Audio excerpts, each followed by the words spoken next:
friends, my name is Adi, and today I am going to be reviewing Magnus Chase and the Hammer of Thor. This book I just felt was more funnier and more adventurous than the last book. And less pages. It has less pages, and I just feel it has more adventure packed in there. And I really like that because I love adventure books and I love magic books. This was one of those, and right off the bat, this book is amazing. As I mentioned in the last video, Magnus Chase and the Sword of Summer, I have the whole series at my house, but this is the second book, as you can see. And yes, so I have read the second book, so it was easier for me to read. I don't know why, but if I like books, I read them, like, really quickly. So, the thing that happens in this journey that they go on, and they take us with it, is when a new person is added to Valhalla, which is Sam's sibling, which is Alex. She died in a wolf accident. I do not know why everybody dies with some kind of involving wolves. I don't know why the author incorporated so much wolves in this book. I don't know that, but I'm just gonna go with it. So, the wolf killed her. Thankfully, Sam saw her. So took her to Hotel Valhalla, and where she met new friends, Magnus Chase, Blitz, and Hart. One day, Magnus Chase, and Sam fell in a hole and fell in a trap. And Blitzen got wounded because Loki and Uncle Randolph, I thought Uncle Randolph was on Magnus' side, but today he was on Loki's side because he wanted to see his family again.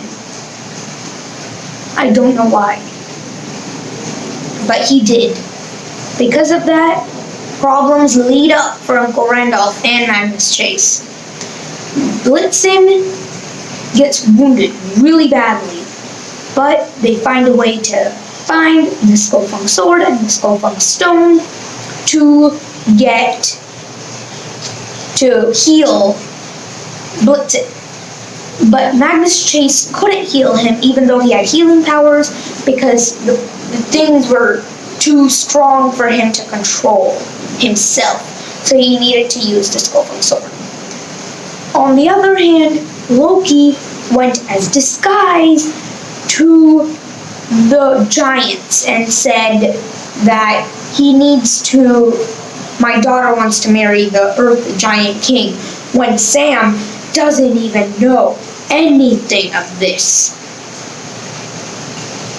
The person who's getting married should get permission before, you marry with someone. She didn't want to marry the Earth Giant. Who wants to? She wanted to marry a cousin called Amir. She really liked him better than the Earth Giant. So Sam's sibling, Alex, which is gender fluid, which means she can turn into a boy or a girl whenever she wants. So she goes undercover as Sam. She's shape-shifted into a Sam-looking human, I could say. And then they went. When they were in Loki's cavern, where Loki was stuck for 3,000 years as a punishment from the gods, he had no food. But there was one thing he could do. If he could meditate, he could go disguised as another person. That's how he made the giants want to marry Sam. But Alex was there to stop between them. When Alex and the giant were about to get married, Thor thankfully came. But before Thor came, Uncle Randolph This was just really sad. I didn't know Uncle Randolph could do this. He freed Loki, the greatest evil god of all time in Norse mythology. Who would do that? And in the process of that, Uncle Randolph died. I feel bad for him.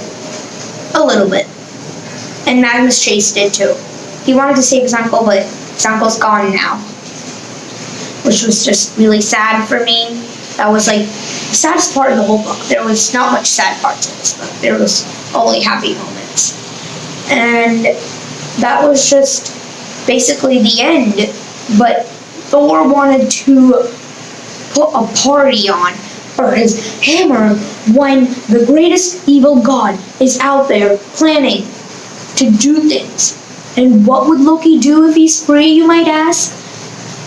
His plan is to burn down the 9 worlds and teach the gods a lesson.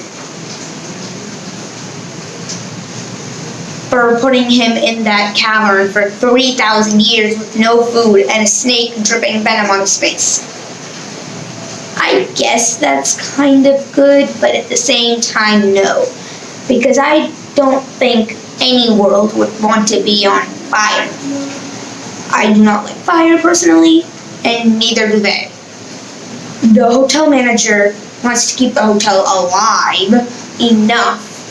So he calls the friends that defeated Loki in this mission and asked them if he could go on another quest in the next book to go on a ship to stop Loki once and for all. So I am really waiting on that 3rd book. Then he asks his cousin Annabeth for some pro tips on sailing. She knows nothing when his friend is son of sea god Percy Jackson. I am really excited to see Percy Jackson in the next book. So hopefully, and so they see each other, Percy and Magnus Chase. That was the end. This book also has a gallery about the words that you don't know, and some new symbols and some old symbols that were in the last book, so you can see some any meanings of that in this book, which is really handy dandy because, as I said, I am not good at Norse mythology, horrible at it. So finally, this has come to an end, and I have loved this book reading and this book review. I was really super duper excited to do a review on this to you guys because this book was so good. I do not know how Rick Riordan writes these amazing hypnotizing books that I love. If you like this video, please like and subscribe.